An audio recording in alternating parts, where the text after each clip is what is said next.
Hello, and welcome to Recent Activity, your new favorite entertainment review podcast that attempts to cover every film, every show, all at once. I am your co-host, Andrew Morgan. With me, as always, is a man who does a wild robot after a couple of drinks, Mr. Shane Beauregard. How are you, sir? I'm doing well. You got me with that one. I thought you were going to make an old ass reference somehow. I almost did, but you know what? After I was so complimentary to you last week with the substance, saying you were our elder statesman and looking younger than me, I was like, it'd be hard to be like, let's do a hard twist. Let's do a complete 180 and be like, you old piece of shit. Good point. Yeah. Plus, Wild Robot deserves it, right? It won the weekend. It did. It was number one at the box office. I saw it in the purest way you can see it. I don't know if I mentioned this to you, that I was seeing it with not only my children, but it was a setup thing through their my son and my daughter's former third grade teacher, who I guess they read the book in third grade. So they made like a big effort to, she had like multiple former classmates and current classmates all watch it in one theater. Like they rented it out. Oh, cool. Yeah, so it was pretty cool. And so it was hard for me because I'm like, obviously you've now seen the movie, and it's like it's one of those movies that it's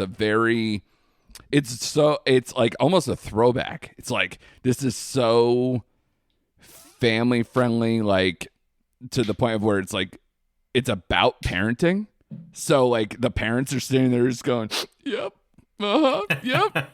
And like the kids are like, screaming and cheering and stuff. It's like it felt like a true worlds colliding as opposed to some of these more recent animated ones. But I don't want to get too heavy into it. But it was a nice way to see it. I'm sure you saw it by yourself like an animal, and was telling kids to shut up. It was like the complete opposite, right? Shut your pie hole, baby. Yeah. Honestly, before I get into it, my girlfriend wanted to see it. That's the reason why I saw it in the theater. She's like, I really want to see it. And then as I'm sitting there, I hear a bunch of kids, and my first thought was, all right, who brought their freaking kids here? Who's ruining my date night? I swear to God, that's exactly what I thought. And then I'm like, you dumbass. Like, of course there's kids here. Perfect. But yeah, so when did you see it though? Because we did like the early morning Saturday, so it was peak, family, we did family Saturday time. At 5:00, right? Smack dab, early evening. See, I would have hoped that's dinner time, dude. You don't take the kids to that showing. I would have done the same thing as you. Exactly right. Try to sneak in there and be like, come on, man, there's kids here? Yeah, I would have done the same thing. But as you guys can tell, we are going to talk about the Wild Robot, and we'll get back to that in one second. I just want to set this up. We're talking Wild Robot, My Old Ass, which came out. I don't know if it's limited or whether it was wide. I mean, we both got it. I'm sure it's pretty wide at this point. It's pretty wide. I'll chime in about Rez Ball, which I covered for my Netflix, What's on Netflix assignment for this week. And I saw Killer Heat, which is the latest film on Amazon Prime with JGL, Woodley, and Robert Stark. Yeah, I was about to say, I'm like, Madden, and his first name just fell out of my brain. Richard Madden. Yeah, I think that's right. Who plays twins of himself. So you already know this movie's probably going to not be very good. But let's get back to the Wild Robot, because it did win the weekend, as I said, 35 mil opening domestic. Not much internationally. I was surprised at that. I don't know if because this book is maybe more of a domestic success that maybe it got a head start here, but I would have figured this would travel. It's an animated film. Yeah. It's a beautifully animated film. And not to mention, the scores are out of this world. I don't know if you've taken a peek, but 98 and 98 for Rotten Tomatoes. That is crazy high, especially in the audience score. Usually those don't match. especially lately, that we've been like, it's usually like, oh, the critics hate this, but the audiences love all that, or vice versa. 85 Metascore and an 8.5 IMDb with a 4.2 Letterboxd. Those are stellar numbers. You can't get much better than that. This is starring Lupita Nyong'o as Roz the robot, Pedro Pascal as Fink, who was the fox in this particular scenario. You also had the voices of Bill Nighy, Stephanie Hsu, Mark Hamill, Ving Rhames, which, woof, Ving Rhames, that was a hell of a voice just popping out of there. I was like, I almost hit the brown note. That guy's voice is so deep. Catherine O'Hara had a voice in there too. Such a deep cast. This is written and directed by Chris Sanders, who is, God, what a fucking legend. Like, he did The Croods, How to Train Your Dragon, and Lilo and Stitch as a director, but also has writing credits as far back as like The Lion King, Mulan. Like, this guy just has his hand in like everything, Disney before he started to do all the DreamWorks stuff. Impressive guy. And this movie, if you're not familiar, is about an intelligent robot who, after a shipwreck, is stranded on an uninhabited island. To survive the harsh environment, Roz bonds with the island's animals and cares for an orphaned baby goose. Like I said, this is based on the book by Peter Brown, which apparently is very popular with 8-year-olds and 9-year-olds alike. All the third graders love it. So, and every time I talk to a teacher, or excuse me, one of the students' parents, about this, they're like, yeah, I read the book too, and I read the next book too. Like, they're so good. So, like, I think this is just going to be around. I think there's going to be a Wild Robot 2, 3. I heard that this actually doesn't even capture the full first book. Oh, wow. Okay. So, says the kids, Right. So I'm going with that. So, well, it sounds like a book I can get through, so maybe I'll pick it up. Exactly. Yeah. A lot of chapters, I was told, but I think they're pretty short. I think you'll be all right. But what'd you think, man? In your date night, with terrible children surrounding you. Fucking kids. What'd you think of the movie? Yeah, overall, it was an enjoyable experience. It was. I love the animation style of this film. I like the score. I like the voiceover work. And like you hit all the notes with the messages, parenting, fitting in, all the good stuff you're supposed to get out of that kind of book and movie. Sure. So I had an enjoyable time. Though I didn't even, by the way, just full disclosure, I didn't even know this was based on a book. I'm just going to be real. I had no idea. That's fine. My kids didn't read in third grade. I didn't know this thing existed. That being said, I really thought heading into this movie, I'm like, this movie's going to make me cry. Like, it's going to make, my girlfriend thought the same thing. She's like, this movie's going to make me cry. So I thought it was going to be a little more emotional note in the third act. And it kind of was, but it kind of wasn't.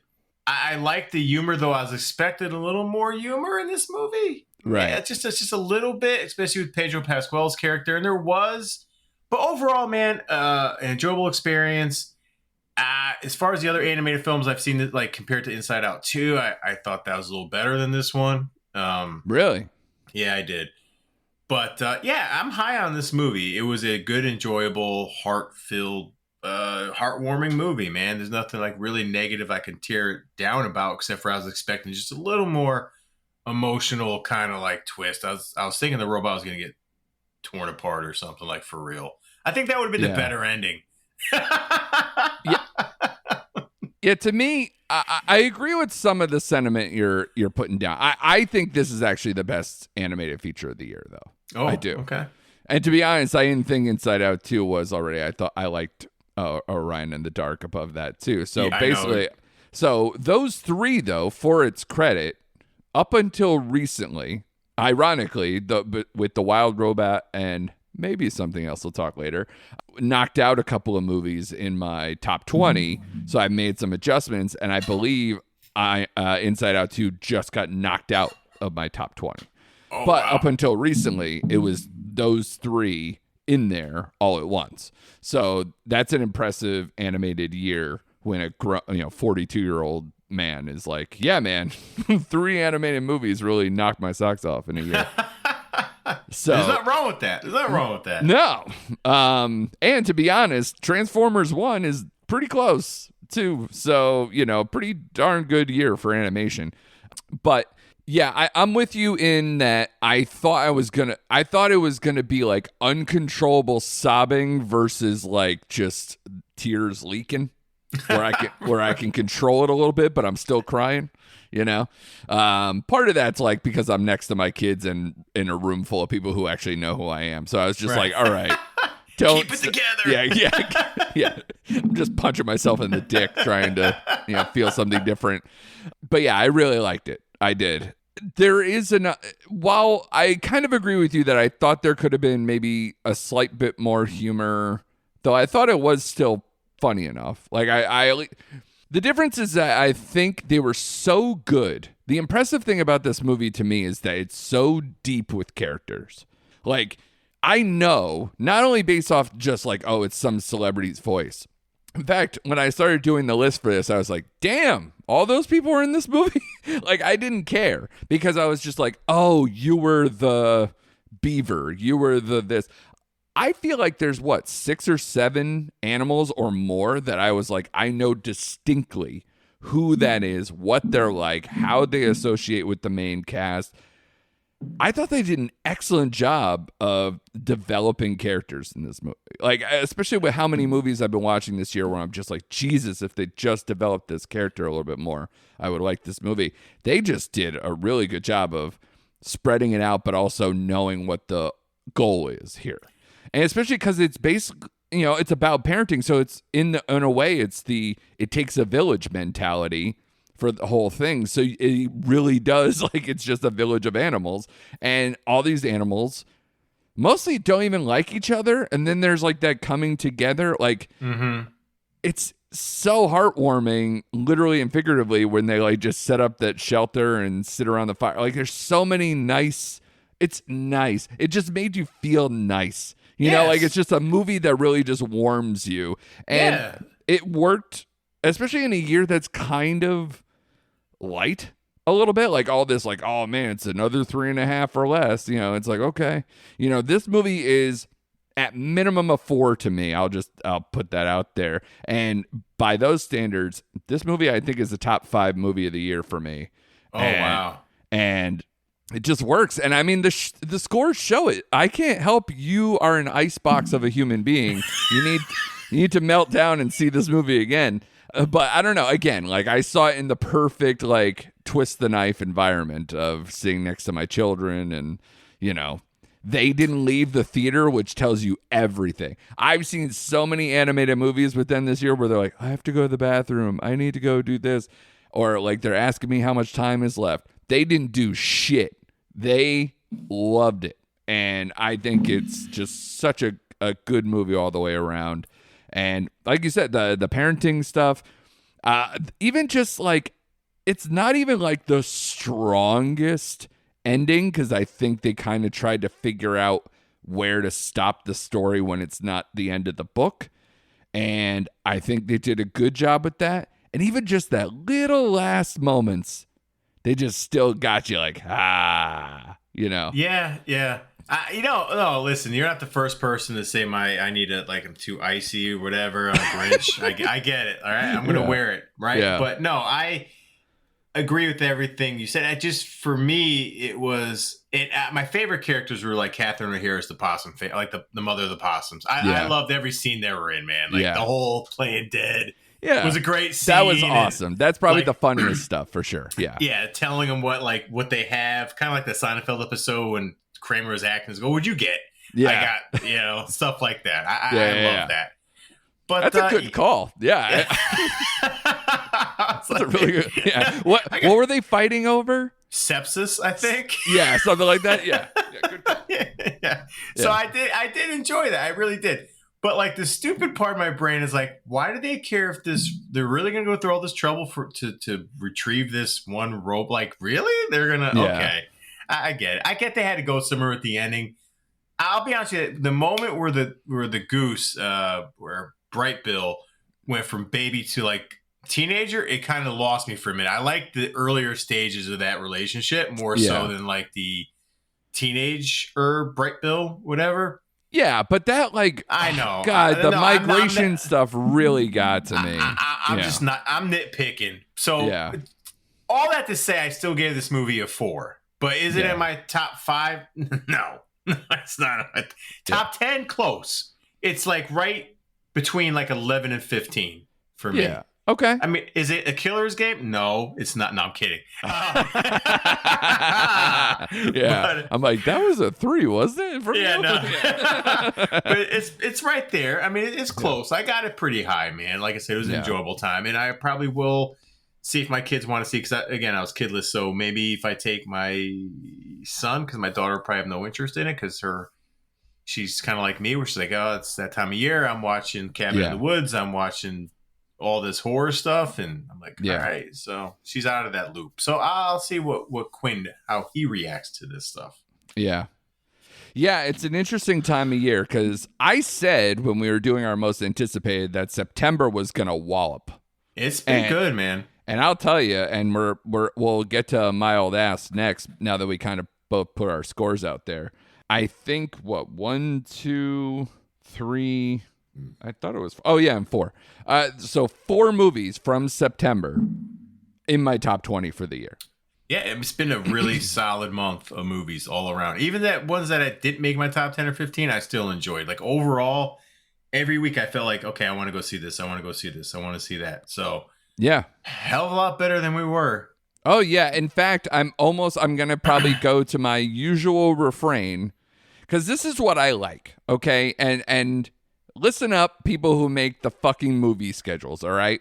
I know you have film festivals, you try to capture momentum, or you're trying to get the tail end of the year so that way it has a campaign for Oscar season. I know how these things go, okay? But here's the thing. I'm also a chronic movie watcher and go to the movie theater every single week. There are dead weeks. You can't just drop months. Like, this is so stupid. We said this last year where it was like, here's what I like. September, I want to start seeing Oscar movies. October, I want to be scared all month long, just frightened under the covers in the dark, watching people get killed. Okay? That's what I want. And then November, we kick back in with a certain level of Oscar stuff. And December, it's Oscar, Christmas, be out. Right? Yep. Now, they've flooded the zone. There's way too many movies. Way too many. Like, I could probably bring up any week in November and December and go, there are 3 movies a week that I probably want to see. Yeah. And there's going to be ones that just lose. And listen, like, if you really wanted to try to do Megalopolis a favor. Oh, God. put that shit out in August when it had nothing around it. Now you've put it in actually where it's surrounded by pretty good movies. It made $4 million, and it's a laughing stock on what I send you. It was the D+ cinema score. D+. That's one of the lowest I've ever seen in my life. Like, I've seen cinema scores where they go, "Ooh, this was a real failure. It was a B- cinema score." Yeah, because it'll be like some horror movie that the audiences didn't connect with, like, you know, like a tarot kind of thing. It'll be like a B- or a C+ or something. You're like, ooh, man, what trash. D+ for Megalopolis. Yeah. Francis Ford, man, just hang him up. 4 million. I saw that today. I looked it up today. I was like, 4 million. You spent 120 plus 20 million in marketing. Holy crap. Yeah. And we're begging people to release this. And what did Lionsgate end up picking this up? I think was the thing. Man, they're having a brutal year. Oh my God. God. But yeah, they take a lot of risk. They better make all of it back with Ballerina next year or whatever they got going on. Holy shit. They had so many bombs this year. It's bad. It's really bad for them. Which, you know, hey, they had a little thing where they came out and said they're using all this AI stuff. So I'm like, maybe you're getting what you deserve. Just putting that out there. I love you, Lionsgate, for all the John Wick, but get your shit together. Next movie up, man, is My Old Ass. And this was a movie, again, like Wild Robot and My Old Ass were both on my top 10 most anticipated for the rest of the year. And I will say My Old Ass for whatever it seemed like in the trailer. I felt like I was going to get more Aubrey Aubrey Plaza in this movie. And it's kind of still a coming of age kind of movie. It still is in my wheelhouse of all of it. But what I thought it was going to be wasn't exactly what it was. And yeah, I still really like this movie. It's still really much in my wheelhouse. It's not as high as Wild Robot in terms of scoring or any of those things. But again, another film that just made me feel good. Made me feel nice. And the only thing is, and I could see your face, this is going to be a little conversation potentially, but I don't know. I enjoyed all of the cast stuff. I even knew at the end of the movie what the hammer was going to be at the end, and I still was in. So I have a lot more to say on it, but I'm curious now that you're kind of like giving me funny looks the entire time I'm saying it. What did you think of Mild Ass? Which, by the way, has a 3.8 letterbox and has a bunch of other high scores across the board. Yeah, I know. I was a little surprised at that. I was in on this movie. I didn't know anything about it until I saw the first trailer, like last month. I'm like, you know what? That actually looks pretty damn funny. And believe it or not, I do like coming of age movies. I do. As I'm watching this movie, though, I'm like, it's good. Like, I'm not having a bad time at the movie. But at the end of the movie, I'm like, what the hell was the point of that movie? Like, to me, it's like, you stole it away. It's not enough Plaza. Like, I thought she was going to mean this a hell of a lot more. I thought the movie would have worked if she was in it more and had more to say to her younger self, and there was more of that interaction going back and forth. Like, I understand, like, the whole time aspect. I'm glad they didn't make, like, a back in time movie. It was like they were trying to capture, like, a moment in time as opposed to, like, time travel, which was cool. But it's like it tiptoed whether it wanted to be a comedy or a drama, and it didn't really hit either side for me. Like, straddled that middle line of like, it's a little bit of both, but we're not leaning into either direction with it. And then I'm like, and I love the lead, Maisie Stella. Like, I think she's great. Like, She's great. I loved her character in this. I thought she was fantastic. Well worth like seeing her in this movie. Totally. But I just thought it was going to be a little more family drama. It was going to be, I just was expecting like another layer to this movie, and it really didn't give it to me. It was like the friendship aspect, they didn't really dive into with their friends. They were kind of there, kind of not there.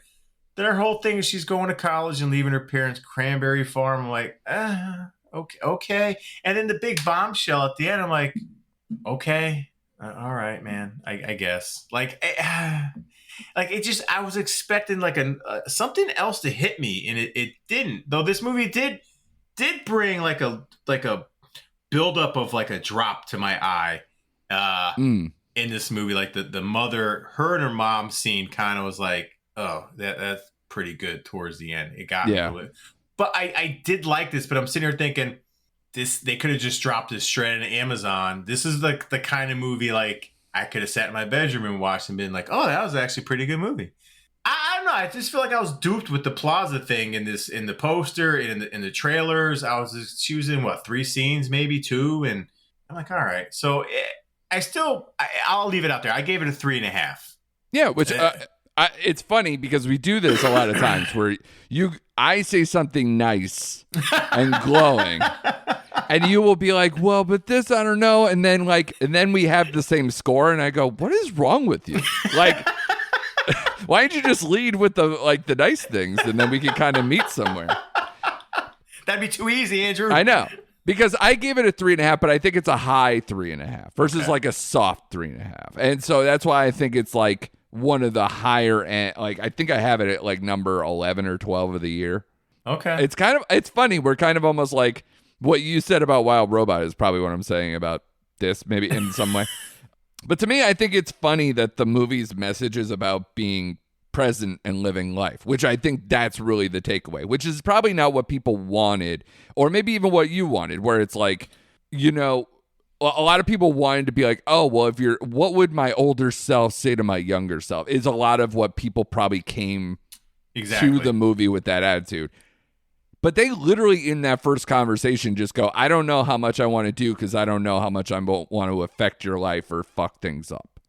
Right. So even though you can tell that she's kind of a little destroyed with her life, like all over the place. And going back to school and doing a lot of things, like meaning that something disrupted her life. So you can kind of see where that's kind of hanging over every conversation they have. And then the movie purposely has her, because the mechanism after that first night is that they can call and text each other. Yeah. And they purposely have Aubrey Plaza basically go on like some, essentially like a yoga retreat where she's not on her phone for like 4 days. So while something develops, she's nowhere to be found. So she can't even get that bounce back or whatever. And I think that actually was well set up. But because why I like this movie is, like I said, because if the movie's message is about being present and living life, you kind of always have that itch to find out the truth about the Chad character because it's kind of laid out there for you. But I found myself, it was going along that I was being more present with the movie and I cared less what the Chad thing was, or I forgot about it because the present was so good and compelling in the relationship and how it was developing. All those things I was into, which made me forget about this kind of like almost like the carrot, you know, the little, you know, the dangling piece here that's just, ooh, what's going to ruin this for me, or how is this going to change? And honestly, it also just tells you, like, at the end of the day, like, basically life is long. And if you could get a piece of it to be like great and perfect, fucking do it. No matter how much it's going to affect you later on, or if something goes awry with it, when it's right, enjoy it, because it's going to be maybe the best stuff of your life. Yeah. So sit in with it. And honestly, I don't know, man. As a person who just came off a divorce, like, you can kind of use it as a stand-in for that. You know, where you're just like, oh, I had this for this long. That was a big part of my life, and now it's not the same. And so you can kind of do that with any stand-in with that. And I felt maybe a connection to it in that way. Not to mention, I thought everybody was really good in this movie. No, like I said, I think I felt a little duped because, like I said, I was expecting a little more interaction. But no, like I said, they were capturing this moment in time, like you said, being the present. Like, and I think my favorite scene between Chad and Riley, yeah, right? Is that her name in this movie? No, Elliot. Sorry, Elliot. You're right. Why did I say Riley? Elliot. Was the scene on the boat where he's explaining the last time you played pretend. You know, I thought that was great because I think about that sometimes too. He's like, you put the bikes away in the garage and you never realize that's the last time you're going to do that. Yeah. Like, that shit kind of does hit me, right? Yeah. It's the one line, kind of the same line I'll always remember from Stand By Me, is when he's like, you'll never have a group of friends like you had when you were 12 years old. And that fucking rings true. And it's kind of sad. It's kind of sad, but you have to kind of appreciate that time, that moment in your life when that was going on. Like, you have to appreciate that. And again, as young people, you don't appreciate it. And that was, like you said, that was like kind of the point of the movie. And I do like that, right? Like, be present and enjoy it. Because you don't know when this is going to end, kind of thing. Yeah, I do. Exactly. So that was my favorite scene between the two, was his speech. And, you know, I did like the dry humor between the two of them. But just the part that kind of made me laugh, that has nothing to do with the movie or the plot, was they have this big ass farmhouse and they only have 2 bedrooms. Like, what's up with that? Like, where they're sharing. I thought that was a little weird. Yeah, but that's kind of honestly that at least as far as like the properties around my area, I do like if they're like, I've seen ones where it's literally like the tiniest house with the biggest property. Right. I've seen it all the time, especially ones that were for sale when I was buying a home. So like, I believe it. And when she's trying to avoid Chad and she goes in the swimming hole and she gets like, oh, he's here. I'm like, where the fuck do you expect him to go? There's only one swimming hole here. I know, right? Or so it seems. I mean, like, especially, and she should know all of them because she's got the boat going around and everything else. I don't know. I love this setup, though. Didn't you? Didn't you like this little town? I did. I love the island. You know? I love the island. I love the fact they're cranberry farmers. I don't know why. I thought that was cool. Yeah, it's unique. It's unique. It's different. I like the family, and I just wanted to see the dad in it more. I wanted to see the brothers in it a little bit more. Yeah. I wanted to go a little more into the family dynamic because I thought they were cool, man. But no, this Maisie Stella chick, she needs to be in more stuff, man, because she's like that teenage. She just had a lot of presence on screen, man. Just So I really enjoyed her, and I don't know what she has next, but I hope we see a lot more of her. Yeah, because I think she's a singer, so I think she's just done like animated voice or like I looked her up stuff like that. It's not a lot. She's really good. She was on Nashville's her biggest thing, and I never watched Nashville. Me neither. Yeah. So she's been on that for like 7 seasons. So I don't know. Yeah, no, that's great. And you know, I've been meaning to watch Megan Park's other movie, The Fallout. But this is like 2 movies, and The Fallout got good reviews too. That was a 3.5 on Letterboxd, kind of a sneaky film that I think I don't know if it went straight to Max during the pandemic or something like that, but you know, it was again well reviewed, small little movie. It was kind of like the also ran movie a little bit for Jenna Ortega during that year, where it was like, this is her breakout. She's in all these movies, and it was like, oh right, and she was in The Fallout that year. You know, so it's like it was a little bit of that. So I got to get to that movie now that I like this movie. So, but yeah, like I said, man, this is a strong 3.5. And if I could cheat code, this is why it's a 3.8 on Letterboxd, and I think that's actually kind of right. Okay. What this movie also did was give me a movie to watch in December, because I saw the Y2K trailer in this movie. And I'm all over it, dude. It's on my watch list. Yeah. I'm all over that movie. Yeah, it looks bonkers. And obviously we lived through that time and the hype of what it was supposed to be. And then it wasn't. So it's kind of fun to see like almost like a cheeky horror movie made of that kind of time. Yes. And all the, electronic takeover and the explosions or whatever. It's good cast. Good cast. What's the former SNL guy who is the director of that one? Oh, Mooney. Kyle Mooney. Yep. So yeah, he's such a weirdo, but he writes and directs a lot of like cool little indie stuff. So I kind of dig his vibe on this, and I'm interested in that one. December 6th, folks. December 6th. See, this is what I'm saying. Why is that not an August movie? It should be an August movie. It feels like it should be in the bottoms category, right? Yep. Or it should have been in October because it's a horror movie. Even if it's a funny horror movie, or put it in late September, so hopefully it crosses over into exactly. Yeah.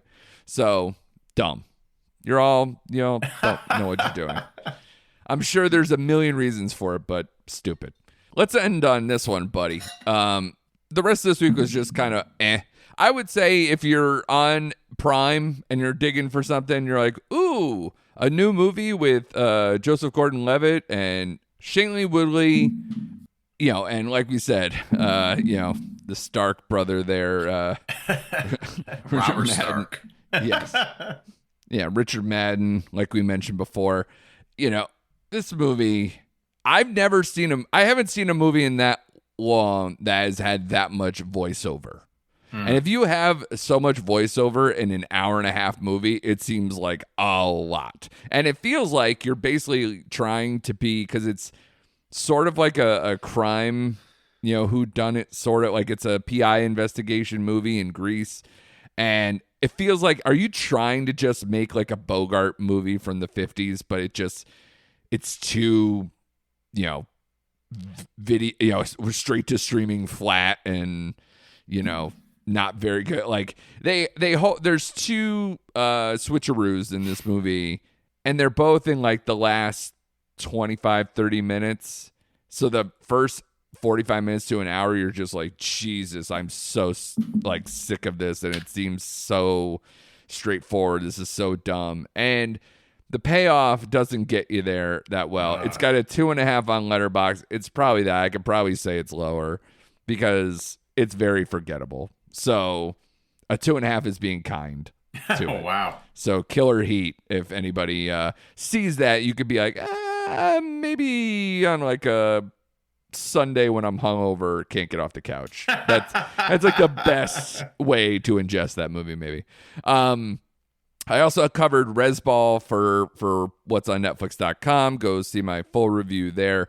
I thought because this movie was a TIFF movie, a Toronto International Film Festival movie, got pretty good reviews out of there, that I thought it was going to be like, oh, all right, well, his 3 daughters just came out of, TIFF from the year before, just got released on Netflix, and that's one of my favorite movies of the year. So I was like, oh, okay, maybe they'll follow it up with Rez Ball, and this will also do really well. I had the creator of Reservation Dogs on the writing staff, and a lot of people who are connected to things like Echo and other like more recent Native American things, projects that have come out recently. And this movie was okay. It was like, it's a really worthy story to listen to, like to unfold. It's about a Native American high school basketball team, like at the high schools on the reservation, and they have like a star player that might help them win the state championship. But his his mother and his sister get killed in a car accident. And, you know, it's like a drunk driving situation. And so he comes back to start the season. They think this season's going to go great. They have a new coach who used to play either college and WNBA or both, but like, you know, female coach of like high regard. So all these things are, you know, going well. And then they play the season, the first game, and everything falls apart from there. Where, you know, in the beginning, where it's like, there's a suicide, there's all these things. Like, so they tackle a lot of things from the Native American reservation perspective, where it's like alcoholism, unemployment, suicide, all these things like colliding from like what's going on in the background in this community. But then you also get the sports drama part of it, where they rally back and go for, you know, trying to go for the state championship and all this stuff. So the sports stuff doesn't always work well. It's kind of secondary, even though it's the driving force. And I think if that felt a little more compelling, I'd be into it. I thought the coach was very lackluster. And in these type of movies, you really need the coach to seem like, I need like a solid montage. I need some fire. I need something. It was kind of flat. And so I think I give it a 3 out of 5. And so it's watchable. It's good. It's a good story. It's produced by LeBron James and his company. So like, they obviously think it's a very worthy story of basketball to tell. I agree with that. But as far as a movie, it's not going to end up on any top lists for me or anything. But worth watching on Netflix. If you're into sports dramas, you could probably, you know, be satisfied by it. But that's all I got. Otherwise, you know, you and I have been like, you know, watching the tape on, you know, some episodes of TV of seasons that aren't done yet, but enjoying myself. Yeah, me too. I'm still really liking English Teachers first season. I'm still really liking this season of Only Murders in the Building. Slow Horses is good. You know, like everything's so good. Yeah. So I'm all in on everything I'm watching. It's just we're not done with anything yet. The only thing that's close, obviously, Slow Horses has 2 more. Yeah, I think 2 more. Bad Monkey has 2 more as well. Yeah, so we'll get some concluding stuff. You know, and then of course, Bad Monkey will end just so Shrinking can begin. Yes. So you got that going on, and yeah, and then you're loving The Penguin. I haven't gotten there yet and I told you, Shane, it's your fault. I know. I got blamed for this all day today. By the way. Yeah. You're like, oh man, I've crossed over the 100 movie threshold. I'm like, cool. I'm at like 91 or 92. Can you slow the fuck down? I'm trying here, man. So that's why some people will have to watch Killer Heat, because we're like, I'm behind Shane instead of watching The Penguin like I should eventually. So you guys make better decisions out there. Go watch The Penguin. Go catch up on some things, because we'll probably have a nice TV collected episode when a bunch of these seasons all end coming up soon. But yeah, this week is Joker Folly You Do. Is it a folly you do or a folly you don't? We'll figure that out by everything. Yeah, I'm sure somebody has said that a million times, so I apologize. And I'll probably say it again next week. So be sure to subscribe, like, follow us on the socials at Recent Act Pod. Very good job by you, Shane. You know, putting in the work, crunching the tape. Appreciate it all. And I appreciate you all out there. So come back next week for more recent activity.